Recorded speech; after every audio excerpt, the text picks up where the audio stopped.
Bonjour, je m'appelle Sophie. Aujourd'hui, je voulais témoigner de comment je suis passée du New Age à Jésus-Christ. J'ai eu une enfance un petit peu difficile parce que j'avais un papa alcoolique. Je me rappelle qu'enfant, je croyais au Seigneur quelque part. Je savais que Dieu existe, mais bon, j'ai toujours entendu mes parents dire « mais non, Dieu n'existe pas ». Donc j'ai un petit peu oublié. Et puis, quand j'ai eu dans les 20 ans, mon cousin, qui avait 1 an de moins que moi, que j'aimais beaucoup, s'est suicidé juste avant d'entrer à l'armée. Et du coup, avec la tristesse, j'ai cherché des réponses aux questions quel est le sens de ma vie, qu'est-ce que je fais sur Terre, qu'est-ce qu'il y a après la mort. Et je me rappelle m'être arrêtée devant une vitrine où il y avait plusieurs possibilités, donc ou bien l'ésotérisme, le Bouddha, ou bien le côté chrétien, la Bible.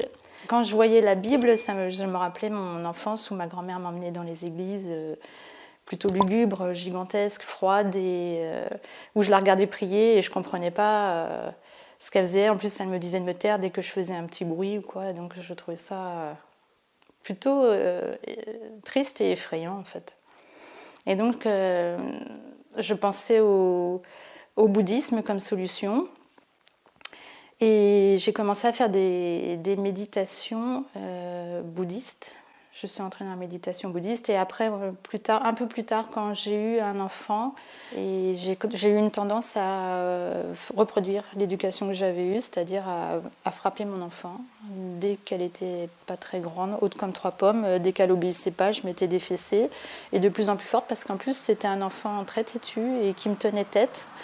Et à un moment donné, je ne voyais pas jusqu'où ça allait aller comme ça. J'aurais presque pu la tuer sur place, mais c'est pas pour autant qu'elle aurait obéi. Donc j'ai eu quelque chose en moi qui m'a dit il faut que tu trouves une solution pour pas continuer à la frapper. Et je me suis dirigée vers le yoga parce que je cherchais de la paix. Je cherchais la paix et je cherchais Dieu dans cette voie-là. Je croyais que c'était la voie de Dieu et que c'était la paix de Dieu. Je ne savais pas qu'il y avait plusieurs sortes de paix en fait. Je n'avais pas compris. Et donc je me suis tournée vers le yoga et ça a fonctionné. C'est vrai, dans un premier temps, j'ai réussi à maîtriser mes émotions, à maîtriser mon corps et mon mental même, parce que c'est un peu le but, c'est de maîtriser son mental. Et donc quand je voyais la colère arriver, à pas la projeter sur ma fille, et je la tapais plus, j'ai continué à l'éduquer à peu près seule parce que mon mari n'était pas très présent. Donc j'ai même décidé de devenir professeur de yoga. Au bout de 3 ans que je pratiquais le yoga, j'ai décidé de devenir professeur. Donc c'est une formation qui est assez longue, ça dure 4 ans. Et j'ai fait cette formation et j'ai jamais réussi à l'enseigner. J'ai pas enseigné le yoga, mais sans comprendre pourquoi. J'arrivais pas, je me voyais pas en place de gourou. Et puis, quand je suis venue au yoga, je devais avoir 23 ans. Et quand j'ai eu 50 ans, je pense que peut-être ça fait ça à tout le monde, j'en sais rien, mais comme une revue de ma vie, inconsciente un peu. On essaye de comprendre à quoi on est arrivé, qu'est-ce qu'on a fait. Et là, je me suis rendu compte que ma vie, c'était n'importe quoi.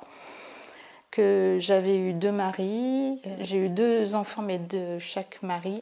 Que rien n'avait de sens, j'avais eu plusieurs emplois, mais aucun qui m'a permis de m'épanouir ou qui me plaise vraiment. Et là, j'en étais rendue à un endroit où j'avais beaucoup de douleurs dans le corps. Et je dormais très très mal. Cette douleur, elle venait de quoi? En fait, cette douleur, je pense que c'est relié justement à l'idolâtrie. Parce que j'ai compris après après une fois baptisée. Parce que quand je me suis convertie à Jésus, j'étais toute seule en fait devant mon écran d'ordinateur. Et j'ai regardé une vidéo de Torben, la dernière réforme, et j'ai compris qu'en fait les statuettes que j'avais à la maison et tous les livres ésotériques, c'était pas bon. Et quand je me suis débarrassée de tout ça, j'ai senti une libération. Et une fois que je me suis fait baptiser, les douleurs sont parties. J'ai eu des choses qui sont sorties pendant le baptême, mais la douleur aussi est partie. Et là, ça a été un grand soulagement parce qu'il y a plein de choses que je ne pouvais plus faire avant. J'avais des tendinites à répétition dans l'épaule et j'avais le dos coincé et là, c'était tout parti. Donc, alléluia, le Seigneur guérit. J'avais déjà tout essayé et j'avais fait vraiment toutes les techniques ésotériques, le tarot, le pendule, le yoga, donc la méditation. Et là, j'étais en train de me dire peut-être il faut que je suive des cours de druidisme. Donc, heureusement que je n'ai pas fait ça parce que là, c'est la totale. Et puis, j'ai entendu une voix en moi qui me disait mets-toi à genoux de toi. Mais je ne comprenais pas d'où venait cette voix et à pourquoi faire m'agenouiller. Et en plus, j'avais beaucoup d'orgueil et de fierté mal placée, donc je n'ai pas écouté. Puis ça a continué. C'était comme une voix intérieure. C'était pas méchant, c'était très doux. Et ça persistait. Tous les jours, j'entendais agenouille-toi. Et non, je m'agenouillais toujours pas. Et un matin, ah oui, alors d'abord j'ai un film que j'ai regardé parce que dans les livres que je lisais, Meroy Givaudan, là, il parlait beaucoup de Jésus quand même. Ces livres, mais c'était pas, c'était des histoires quoi. Comment Jésus voyageait, où il est allé, ce qu'il faisait, comment il soignait. Mais il n'y avait pas, bien sûr, les paroles qui sont dans la Bible. Et puis, un jour, j'ai décidé de regarder un film, donc c'est The Son of God. Et dedans, une phrase m'a frappée, c'est « Je suis le chemin, la vérité et la vie ». Cette phrase m'a semblé bizarre et je me demandais comment un homme peut-il dire qu'il est un chemin, comment il peut dire qu'il est la vérité. Je me disais quand même, je trouvais une sorte de forme de prétention et en même temps quelque chose que je ne comprenais pas. On ne peut pas dire je suis un chemin. Alors j'avais écrit cette phrase sur mon mur au-dessus de mon ordinateur et tous les jours, je m'étais dit tant que je n'ai pas compris ce que ça veut dire, je la laisse là. Et en fait, je pense que ça a dû faire son chemin, justement, parce que un jour, je me suis réveillée et il y avait une vidéo qui est apparue toute seule sur mon écran d'ordinateur. Donnez votre vie à Jésus. Comment donner sa vie à Jésus et l'accepter dans sa vie. Et normalement, j'aurais vraiment pas regardé cette vidéo. Et puis là, il y a une voix qui m'a dit bah, regarde. Et donc, j'ai écouté... je ne sais plus de quelle chaîne YouTube c'était ça, mais j'ai regardé et j'ai décidé de faire ce qui était dedans, la vidéo, c'est-à-dire que j'ai donné ma vie toute seule à Jésus devant mon ordinateur. J'ai jamais été évangélisée par personne, jamais, jamais. Ma famille est complètement athée, personne ne m'a parlé de Jésus. Mais c'est le Seigneur qui a fait tout seul ça, parce que... pour le coup, une fois que j'ai écouté cette vidéo, je me suis mise à genoux par terre parce que j'étais en pleurs. Je pleurais et j'avais comme l'électricité qui parcourait mon corps. Je n'avais pas compris que c'était le Saint-Esprit.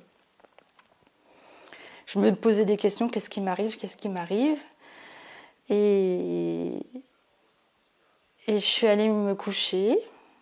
J'ai eu du mal à m'endormir, mais j'ai réussi à dormir. Et le lendemain, quand je me suis réveillée, il y avait une vidéo de Torben, la dernière réforme. Alors je crois que c'était au sujet de justement que quand on avait été dans le New Age, il fallait se débarrasser de ces statuettes. Et moi j'avais des statues de Bouddha, de Shiva, j'avais des livres ésotériques partout, des tonnes et des tonnes. J'avais des cristaux partout aussi. Et du coup, j'ai contacté directement Torben. Sous la vidéo, il y avait un lien pour le contacter et il m'a répondu tout de suite. Et il m'a dit, alors je ne sais même plus s'il m'a écrit ou appelé, mais il m'a dit, c'est vrai, il faut vraiment que tu fasses ça, que tu te débarrasses de tout ça le plus vite possible, et ensuite que tu te fasses baptiser. Alors j'ai obéi, J'ai fait ça. Avec mon mari, on est allé dans le jardin, on a pris toutes les statuettes, on a cassé. Les Presto, il est même allé à son travail les mettre dans des machines pour qu'ils soient brisés. Les livres, on les a brûlés. Et j'ai senti une grande libération à ce moment-là, mais aussi des attaques. J'ai ensuite eu des marées de nuit, des choses comme ça. Enfin, je ne comprenais pas ce qui m'arrivait, mais j'arrivais plus à dormir. Du coup, j'ai vite voulu me faire baptiser.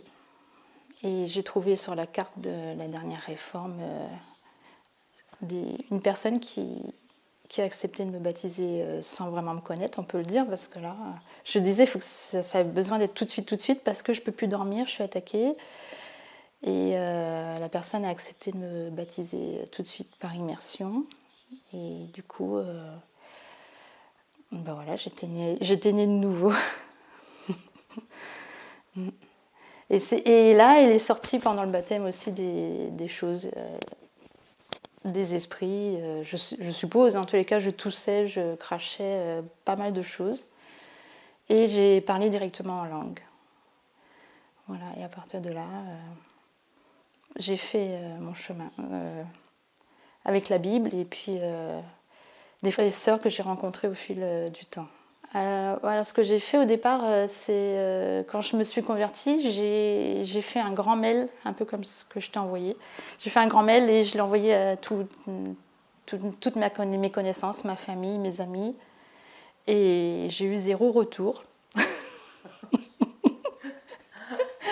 Ils étaient habitués à ce que je sois un peu bizarre. Dans le yoga, déjà, c'était un peu bizarre. À l'époque, maintenant, ça l'est vachement moins. Hein, c'est plus à la mode. Mais à l'époque, ouais, bon, elle est un peu illuminée. Ils avaient un peu cette image de moi illuminée. Donc, ça n'avait pas l'air de les surprendre. Mais ça leur a pas fait beaucoup d'effet, a priori. Et maintenant, ce que je fais, c'est que dès que j'entends un souci dans la famille, je prends le téléphone et je prie pour la personne. Et comme il y a du résultat, je dirais pas que je les convertis, mais petit à petit. Il y a un travail de semence. Voilà. Ouais. On m'appelle pour que je prie, donc je vois que ça bouge. Ils n'ont pas voulu prêter attention à ta lettre, mais ils prennent attention à ton Dieu pour le coup maintenant, et à tes prières. Ouais. C'est vrai que, comme on en parlait tout à l'heure, le yoga, on croit que c'est juste des postures, que c'est vrai, ça fait du bien, ça détend, mais c'est des portes qu'on ouvre. Et ensuite, il n'y avait plus rien qui n'allait dans ma vie, mais c'est venu vraiment très lentement, de façon pernicieuse, j'allais dire, parce que c'est vraiment subtil. Et par contre, il n'y avait plus rien qui allait, donc même financièrement, mon corps devenait vraiment très très douloureux au point que je ne pouvais plus me lever le matin. Et comme je te témoignais tout à l'heure, je savais qu'il y avait quelque chose en moi qui n'allait pas, sans comprendre ce que c'était, parce que je ne connaissais pas le monde spirituel. Et donc, je n'avais pas compris. Je voyais que quand je me mettais en posture de méditation, il y avait quelque chose qui bougeait en moi, vraiment comme un serpent, maintenant que j'y pense. Et j'avais une sensation d'étouffement qui est difficile à expliquer. Mais aussi, il y a par contre quelque chose que je pouvais voir concrètement, c'est que quand c'était pas toujours moi qui parlais. Par exemple, je voulais dire quelque chose de gentil. J'aurais voulu dire oh, elle te va bien ta robe, mais c'était carrément autre chose que je disais. Et c'était plutôt quelque chose de méchant en général que je disais. Je disais ta coupe, elle te va pas, alors que c'est pas du tout ce que j'avais eu l'intention de dire. Et à un moment donné, je me disais mais comment ça se fait que moi, quand je veux dire quelque chose, c'est autre chose qui est dit, et surtout quand c'est quelque chose que je veux dire de gentil. C'est pas ça qui sort. Et ça me mettait dans l'embarras parce que souvent, les amis m'évitaient ou même la famille, ils pensaient que j'étais quelqu'un qui faisait des histoires. Ou s'il y avait un truc qu'il fallait pas dire, j'allais le dire. On me disait là, ça, s'il te plaît, tu le dis pas. C'est sûr que c'est ce que j'allais dire, mais c'était pas vraiment voulu de ma part. Et ça m'embêtait, mais j'avais pas vraiment réalisé l'ampleur de ce que c'était en fait, des dégâts. Et au niveau aujourd'hui de la disposition justement par rapport à cette attention d'être bienveillante, juste, et douce envers les personnes qui t'entourent. Tu sens une différence? Ah oui, oui, oui. Bah déjà, c'est toujours, je dis toujours ce que j'ai envie de dire. Donc c'est toujours moi qui parle, c'est déjà rassurant. Et oui, c'est ça aussi, parce que ça fait peur. On se rend compte que c'est quelque chose d'autre, mais on ne sait pas ce que c'est. Et là, j'ai ma sœur qui a témoigné il n'y a pas longtemps au téléphone, qui m'a dit que j'étais beaucoup plus agréable avec elle, beaucoup plus douce, beaucoup plus compréhensive. Donc le Seigneur a déjà fait son travail, enfin un travail de sanctification. Ouais.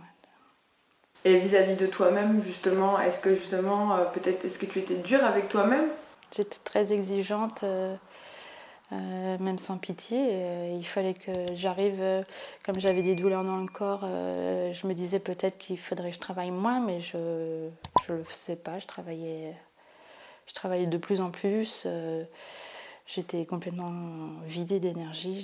J'étais fatiguée, mais tu t'écoutais pas. non, je m'écoutais pas. J'avais une tendinite à l'épaule, j'avais une sciatique. Bon, jusqu'à ce que mon corps lâche, parce que j'ai eu un cancer. Donc, Et qu'est-ce que ça a permis justement que quand ton corps a lâché? C'était à quel moment dans ton chemin de conversion? ça faisait peu de temps que j'étais avec Jésus. Et ça m'a permis de comprendre qu'en fait, j'en faisais trop.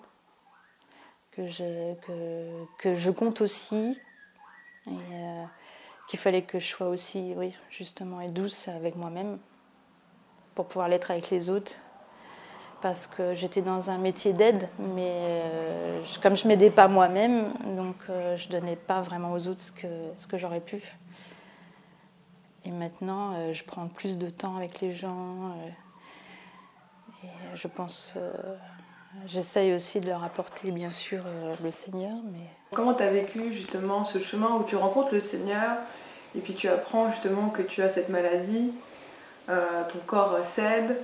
Je n'ai pas tellement compris, mais je savais que je serais guérie. Je ne comprenais pas pourquoi. Une fois venue au Seigneur, j'ai cette maladie, mais je pense que c'est ma vie d'avant, les répercussions de ma vie d'avant. Et en tous les cas, je savais que le Seigneur allait me guérir. Et j'ai eu foi en ça. Et je voyais à l'hôpital, parce que je devais y aller tous les jours pour la radiothérapie, par rapport aux autres patients, que j'avais beaucoup plus de... Oui, j'étais portée plus de force, plus d'espoir. Et j'étais sereine? Ouais, sereine et beaucoup moins malade aussi, ouais, que les autres. Mm. Il n'y a que le Seigneur qui peut remplir le vide. Le vide qu'on ressent tous, enfin tous, en tout cas tous ceux qui ne sont pas avec lui. Il n'y a que lui qui peut le remplir. Aucun bien matériel, rien ne peut remplacer cet amour. Et oui, le péché nous sépare de Dieu. Et que c'est en fait une décision à prendre. Le salut, c'est faire un demi-tour par rapport à notre vie de péché et décider en conscience de changer. Et qu'en fait, on a tout à y gagner parce qu'on n'est plus seul après. Et qu'avant, on croit qu'on va trouver des solutions dans le monde matériel, mais il n'y en a aucune. Et dans des mouvements comme ça.